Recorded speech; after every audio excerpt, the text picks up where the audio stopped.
When you hide in the name of Jesus, your problems and your enemies decrease in size. They become like as if they don't exist. The Lord was giving me a picture. You may have been running into the tower anxious, but when you get into the tower, you receive peace that surpasses human understanding. Let me tell you, if you think these things are stories, you wait until the day you have a life-threatening situation and start running into the name. The Bible tells me in the book of Acts chapter 12, Herod had killed James, the apostle. And when he saw it was pleasing to the Jews, I told you the world is wicked. Oh, how can anyone be celebrating that a man has been killed? And the man's only mistake is to preach, is to heal, is to deliver people from demons. So Herod caught James, killed him. And when he saw the Jews were pleased, he said, let me now take the real leader. Arrested Peter, put him in prison. Unknown to Herod though, Peter is a spiritual man. Spiritual man can be in two locations at the same time. Peter is in Herod's prison physically, but spiritually he is in the name of Jesus. Receive revelation to be in two places when you need to. In the name of Jesus.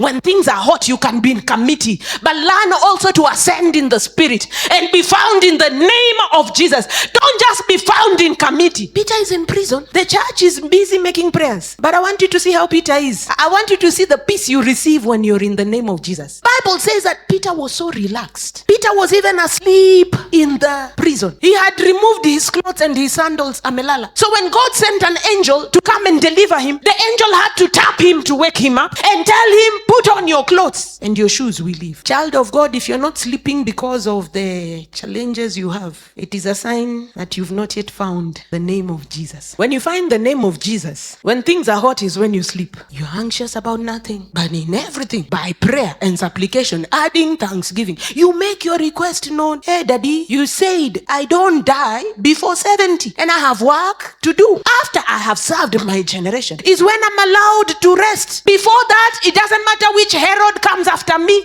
They cannot put me down. They cannot kill me. And you go to bed, you sleep. Oh, Peter slept. Ametoa manguo, amerelax. Ametoa viatu. Receive peace that surpasses human understanding. That in the peak of stress, when the enemy is thinking utakuwa unakesha, kesha saa zile hakuna shida, child of God. Learn kukesha when there's no problem. Then the day there's a problem, lala kama mtoto. That is called peace that surpasses you. Why do you need peace that you can understand if you can receive peace that surpasses human understanding? Because standing at the top of the towers, Peter was looking at Herod and his threats and thinking this is nonsense. Receive that grace tonight. Whatever the enemy was scheming against you, may it be so minimized, may it be so commonized that you go to sleep like nothing has happened.